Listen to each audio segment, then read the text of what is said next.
Slovenije.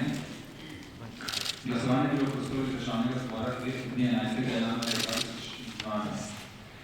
Razdeljenih je bilo 54 glasovnic, oddanih je bilo 47 glasovnic, neveljavne so bile 4 glasovnice, veljavnih je bilo 43 glasovnic, za je glasovalo 42 poslancev, proti je glasoval 1 poslanec.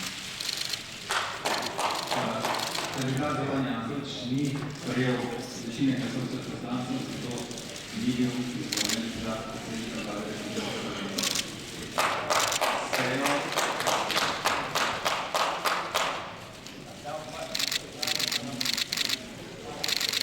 Ker predlagani kandidat ni prejel potrebne večine glasov, lahko v skladu s tretjim odstavkom 14. člena Ustave predsednik Republike po ponovnih posvetovanjih v 14 dneh predloži drugega ali ponovno istega kandidata.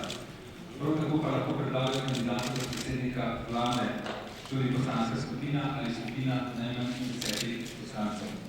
Če bo v tem roku vloženih več predlogov, bo Državni zbor glasoval vsakem posebej in sicer najprej o kandidatu predsednika Republike, če ta ne bo izvoljen, pa še drugi kandidati po vrstnem redu vloženih predlogov.